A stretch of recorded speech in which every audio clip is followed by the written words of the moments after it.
your cooler Monday, we're now much warmer, and it will be a wonderful warm Wednesday with high temperatures back into the low 80s. It won't last for long, though. Ironically, after the first day of spring, we're cooling down again. I'll have all those details coming up. Right now on News Channel 6 and 11, looking to the future in Columbia County. We'll tell you how leaders are working on the possibilities ahead. Plus, helping aging homeowners still in need of repairs from storm damage. The city leaders are doing to help lessen the load. And a new bill in the Palmetto State could change who pays for damages after crimes. We'll have those details as your news at 11 starts now. Live from Television Park, this is WJBF News Channel 6 at 11.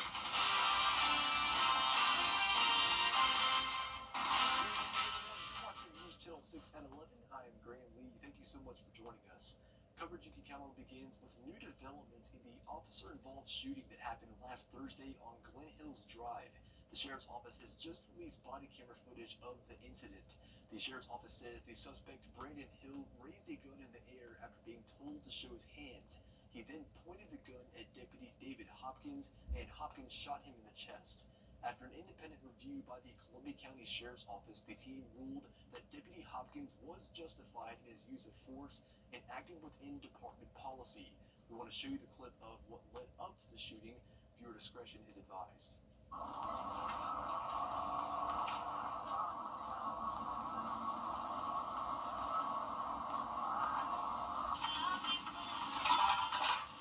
Put your hands up.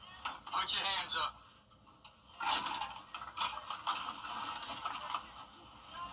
Put the gun down. Put the gun down.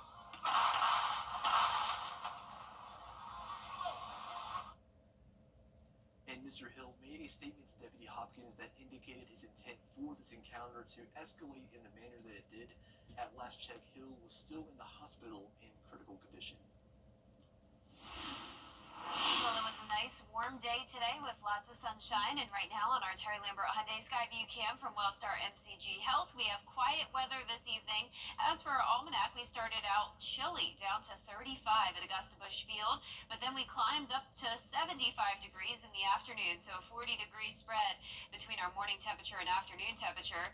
Notice we were a few degrees above our average high, but 10 degrees below our average low. Right now we're sitting in the 50s, 50 exactly in Allendale, 54 in Augusta, Evans in the upper 50s, and same thing in Louisville. Aiken, one of our coolest spots at 51, 56 in Washington, and 57 now in Sparta. Dew points are low. We're sitting in the 30s, very dry air in place with a south wind.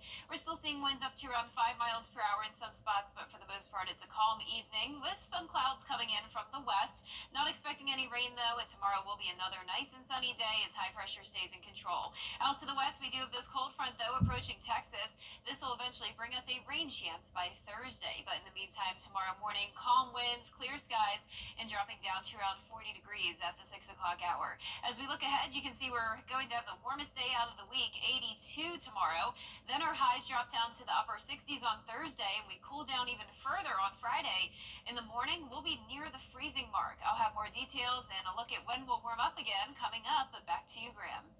All right, Jenna, thank you. Help is on the way for Aiken homeowners struggling with home repairs after Hurricane Helene. The story from our Aiken Bureau Chief, Sean Cabbage-Talk. The city is getting nearly $1 million to help low-income homeowners with safety, repairs, and storm recovery. We're just thankful that, no lives were lost or anything, that we had our life and we're here.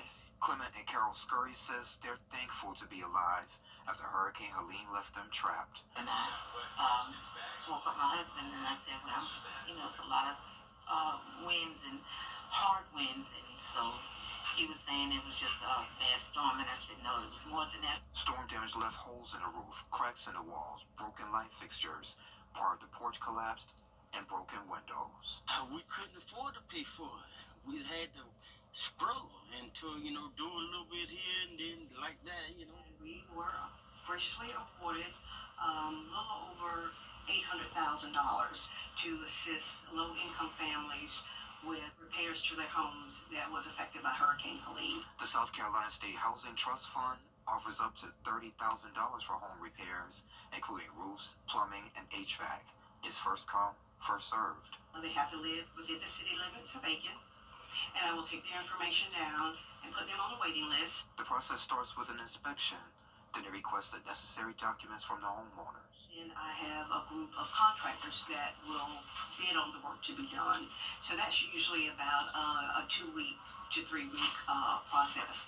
And hopefully homes will be fixed in less than a month. If demand exceeds the budget, additional HUD funds are available. For those outside city limits, other programs are available. Homeowners can reach out to Sabina Craig directly for more details. If you're a homeowner in need, the Neighborhood Services Department is taking calls now. Their number is on WJBF.com. In Aiken, I'm Aiken Bureau Chief Sean Cabbage-Stock, WJBF News Channel 6. And the deadline for debris pickup in Augusta is coming up. According to the city administrator, most of the districts 1, 2, 3, and 7 are complete. Districts 4, 5, 6, and 8 are expected to be completed by the end of this week. Remember, only vegetative debris will be picked up, and it must be out on the curb. You are asked not to add any spring cleanup items to storm debris areas. In Aiken tonight, a long-awaited victory for volunteers at the Wagner Fire District. Aiken County Council deciding to allow the volunteer Wagner Fire Department to propose contracts with Aiken County and the town of Wagner to provide fire services. Firefighters say it's been a difficult process getting to this point. It's been hard on all of us that we call each other family, and we've been able to just see how it affects each other, and to be in this moment right now, it's not quite over. We still got to go fight with the town, make sure they sign everything over, but we're finally getting somewhere. It feels like we were running in place and tripping and falling and going backwards a little bit, but we're here now. Council Chairman Gary Bunker says the success of the fire district depends on the contract negotiations. Columbia County leaders are looking at ways to build a brighter future. That was the discussion tonight at the county library, where leaders launched the Foundations for the Future Comprehensive Plan. Take a look. The county is required to update the plan every 5 years, and leaders say it's time to reconvene once again. We continue to look at it on a daily basis as staff. We use this as our benchmark for where we're going in terms of development and future growth potentials. Stakeholders, business owners, and local organizations going from station to station to learn more about the county's future direction. They also had the chance to write down what leaders are doing well and where they see room for improvement. My biggest complaint is the traffic, how terrible the traffic is. I live 4.9 miles away according to Google Maps, and it took me 24 minutes to get here. So that's just because it's so much traffic. I think I share the same concern of traffic getting tougher by the day, but I think that's growing pains. I think the growth has been a little bit concentrated in certain areas. So I think as it starts to push out more, I think the traffic will kind of ease up a little bit. Leaders say with that growth in the area comes more opportunities to make the county better, and feedback is exactly what they're looking for. I think that the county has a very bright future in the next 5 to 10 years. We're really looking forward to hearing back from our constituents and citizens on the Vision 2035 plan and what they envision for Columbia County. Getting the community's input and being a part of this, having some investment in, what the future of Columbia County will look like in the next 5, 10, 15 years. And this is their best chance to really kind of help shape the future. The county will have more meetings to discuss this plan tomorrow, and they'll come back to do the same towards the end of May. We have dates and times for those meetings on our website, WJBF.com. South Carolina lawmakers are looking to crack down on civil lawsuit payouts. Right now, anyone who contributed to a crime or an accident could have to pay to cover damages. Today, senators debated an amendment to a bill that would shift the focus from individuals to liquor liability for bars and restaurants. Supporters say the amendment would end the discussion on civil suits. You want to go home with something. I know you do. I do too. Let's not go home with nothing. We're at a real risk here of going home with nothing. My concern is if we amend the bill simply to the House version as is, we're going to miss the opportunity to do so much more and accomplish many more things as a body. The debate is still ongoing in the Senate. And we are going to see a much warmer day tomorrow, all the way into the low 80s, then cooling down again right in time for the first day of spring. We'll have a few showers on Thursday, and we'll be near freezing by Friday, but a great weekend ahead. I'll have that full Vapor 6 forecast after this break. All right, so let's get interest for 12 months on a complete system replacement. Call Bailey's Comfort Services, your home's best friend. The live Viper 6 Skyview Network, sponsored by Terry Lambert Hyundai. Now, your most accurate forecast with WJBF Live Viper 6. It definitely felt like springtime today, and now we're just 2 days away from the official start of spring. Now, right now on our Terry Lambert Hyundai Skyview cam, we're showing clear skies and dry conditions here in Waynesboro, sitting at 54 degrees, winds are calm, dew points are low in the 30s, visibility looks good, and around the CSRA, low to mid 50s, 57 in Sparta, 51 in Washington, 54 down in Bamberg, Aiken at 51, 56 in Edgefield. Our satellite and radar showing the clear conditions for the most part, but we do have some clouds coming in from the west. As we zoom out, you can see it's quiet pretty much all across the southeast, just a little bit of cloud cover, and then out to the west we have a cold front across Texas, and that will bring us our next chance of rain by Wednesday, or Thursday for us. But for Wednesday, we are going to stay nice and sunny, starting out with clear skies and down to 41 degrees, low 80s by the afternoon and early evening, and then notice we'll start to see some clouds move in later on. That's all ahead of that cold front, and that'll bring the chance of rain on Wednesday to our friends out to the west. There's actually a marginal risk of severe weather for parts of Alabama, Tennessee, Mississippi. Luckily for them, though, it's a very, very low threat, so nothing like the high risk they had over the weekend. Slightly higher threat of severe weather up towards the Midwest. Now, here's a look at our futurecast tomorrow at 6 a.m. Clear skies with that wind coming in from the south ahead of the cold front. There's that line of storms, really not looking too intimidating, and then as it gets to the CSRA, we will have some windy conditions, maybe some brief heavy rain, but I'm not expecting any more than a quarter of an inch of rain. By Friday morning, clear skies with a northwest wind, and that will really bring in some chilly air. Here's a closer look at home now. Thursday at 6 a.m., you can see those spotty showers making their way into our northwestern counties. It's very spotty, and then as it passes through I-20 and south of Augusta, we could start to see a little bit more widespread rain, maybe some heavier downpours here, but I'm not expecting any thunderstorms, and we're still seeing that around our southeastern counties around 3 o'clock, but then we're done with it. Skies will start to clear, but it will still be windy throughout the entire day on Thursday. Starting Wednesday night, we'll see those gusts up to 25 to 30. Once we head into the overnight hours, and Thursday morning, we'll see gusts up to 35, and it pretty much stays that way even once the front passes us. It will still be breezy behind it, and since some of those winds will carry into Friday morning, that combined with the big drop in temperatures will make for a pretty harsh wind chill when you're headed out Friday morning. So it could be feeling like the upper 20s. So how about that for the start of spring? Spring-like allergy season as well. You can see those pollen levels very high, not a lot of rain to wash that away, but you can wash your car this weekend as well. Nice sunny skies, and it will be feeling great. 75 on Saturday. Your 10-day forecast is showing a nice stretch of sunshine there from Friday through Sunday. Next chance of rain and storms comes in on Monday. A few more showers into next Tuesday, and all of next week will be in the 70s. Now back to you, Graham. All right, Jenna, thank you. Your hometown road trip team is headed back to Appling. They'll be stopping back by Sanderlin Greenhouses for gardening tips, getting some food at Granddaddy's Kitchen, and stopping by and talking to the owners of the Georgia Hat Company. We are very proud to be from Appling, and we're proud to have our business here, but we are so thankful and grateful for all of the support that everybody has given us. And to say it's going to be a good episode, you can catch your hometown road trip team tomorrow at 12:30 right here on News Channel 6.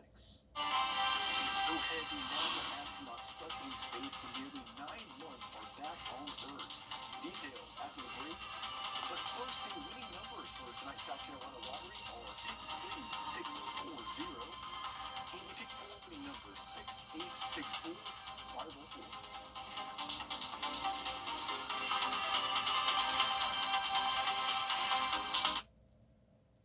Great news, Augusta. Weinberger's Furniture and Weinberger's Interiors Market have come together, and that means a huge merging sale just for you. One incredible store, one massive selection. Love classic, modern, eclectic, whatever your style, find it now at prices too good to last. But hurry, once it's gone, it's gone. The Weinberger's merging sale happening now. Visit Weinberger's Furniture and see the new selection all at the main location on Riverwatch Parkway. Years ago, I lost my... The WJBF Live Viper 6 Skyview Network is sponsored by Terry Lambert Hyundai. Low prices, big selection, and committed to quality customer service.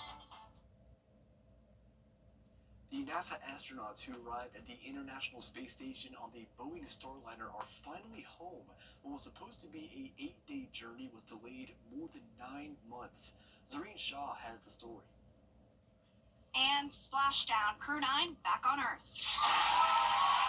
Tonight, the long wait is over. The SpaceX Dragon capsule returning astronauts Sunny Williams, Butch Wilmore from space, astronaut Nick Hague, and Russian cosmonaut Alexander Gorbanov also back on U.S. soil. Their 8-day journey turned into more than 9 months. The two seen minutes after being helped out of the capsule, waving and smiling as they're put on a stretcher as they adjust to gravity and being back on Earth. Officials praising the mission. Of course, we're overjoyed. I watched every crew member come out of the vehicle today. Post-landing, it was great to watch Nick, Sonny, Butch, and Alexander come out of Dragon and smile and wave as they came out of the vehicle. Prior to departure, Williams and Wilmore waving goodbye to the International Space Station crew remaining behind. And undocking confirmed. Their SpaceX capsule making its 17-hour flight home. The two remained in space for 286 days after the Boeing Starliner was sent back to Earth after the craft faced technical problems. They're working very hard on the ground to make sure that we will be able to come home before too long. NASA said in an emergency scenario, they could have gotten them out using one of the spacecrafts docked to the station, but were waiting for another crew to relieve them. Wilmore, who has 2 daughters, one in college and another in high school, talked about the toll of being away for so long. My daughter's, I'm going to miss most of her senior year in high school. Williams, during her time in space, breaking the female record for the most time on spacewalks, 62 hours and 6 minutes. Now back on Earth, they'll go through a medical evaluation along with their fellow crew members before being reunited with their families. Zoreen Shah, ABC News Los Angeles. Your Kids' Dream Room is a wish away. First, get your tickets now. Children First on News Channel 6 is sponsored by Bridgestone. Now, WJBF sports coverage you can count on. The South Carolina Gamecocks held their pro day Tuesday morning with 25 former football players working out in front of 68 general managers, coaches, and scouts from all 32 NFL teams. The players took part in the vertical jump and bench press. Then the indoor activities included the broad jump, 40-yard dash, short shuttle, and 3 cone drills. The players have been in this NFL draft process for a few months now, and some Gamecock defensive players expressed their excitement towards taking their next step in their professional careers. It started, all the prep started when you went to go train, so that's back in like January, February, so like really just all that work to come out here for like a total of 30 minutes, like every exercise, but like it all pays off in the end. You made it this far, so he did bring you this far just to drop you off, so he'll bring you even further than what you expected in your mind, so. The NFL draft takes place April 24th through the 26th. And basketball is still alive and well in the month of March, and one area assistant basketball coach in the CSRA is giving back to the next generation of players. Butler's assistant girls basketball coach Jay Fields has been training athletes in the CSRA for the last 6 years. He has his own gym facility called Chance for Hoops and Hope, providing athletes with the tools necessary to succeed. The Laney grad models his coaching after Lakers great Kobe Bryant from his determination and that Mamba mentality. So he channels that energy to empower his student athletes to succeed. Trying to instill in them that if you keep working on your game, you keep working on the fundamentals of footwork, everything will come together. I'll be telling Kobe practice for hours and hours and hours on just simple fundamental moves. I want to help the youth in this area as well to have a chance to improve on their game and just so they can have a chance to get on the court, show people that they've been working, that they've grown. And for more on this story, be sure to check out our 6 Sports Saturday show that airs at 9:30 a.m. The Junior Invitational at Sage Valley concluded their final practice rounds Tuesday before the first day of the tournament officially kicks off Wednesday morning. The Invitational is recognized as the most prestigious event in junior golf, welcoming the best golfers from around the world, 36 boys and 24 girls, all competing at the same time, providing a unique opportunity to room and bond with one another throughout the week. And the challenging course plays more than 7,000 yards from its championship tees. Not only are Charlie Woods and Lakeside golfer Hamilton Coleman competing in this field, but there are also some familiar faces. Last year's girls champion Astris Talley and boys champion Giovanni Benaghi are back at the course, hoping for history to repeat itself. It was really nice because I started so-and-so. It was a 2-over in the first round, but I was playing pretty good. And I know when the course are in good conditions, I can play pretty well, so I get more confident. And I started playing well and putting well the second day, and so I did on the third day. I think definitely this course, playing right before the Augusta National Women's Amateur, is really great preparation, and it's a lot of fun. You know, I call this like the knockoff Augusta all the time. It's just so fun to play. The first round starts Wednesday at 9:30 a.m. And in the MLB, the Atlanta Braves signed 9-time All-Star pitcher Craig Kimbrell on a $2 million minor league contract. The veteran reunites with the Braves, where he first played from 2010 to 2014. Now, during that span, he had a 1.43 ERA, 186 saves, and 476 strikeouts. That's it for sports. We'll be right back.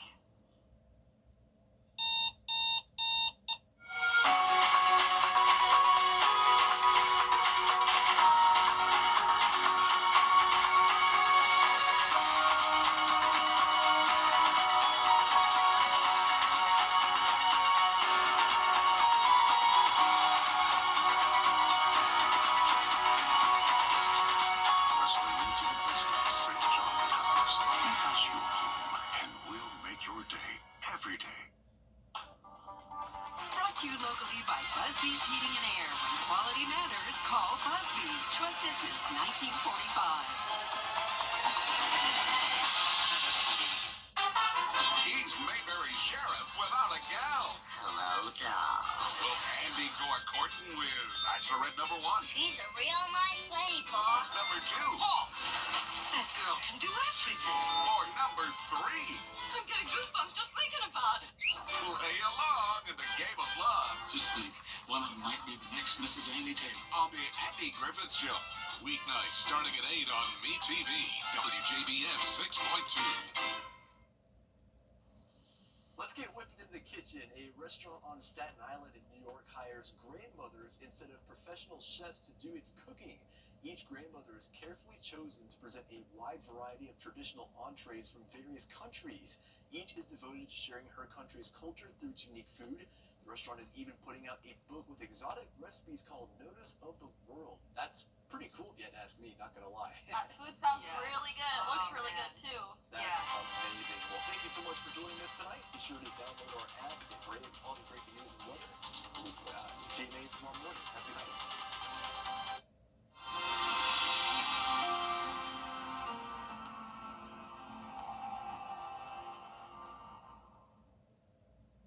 March 19th.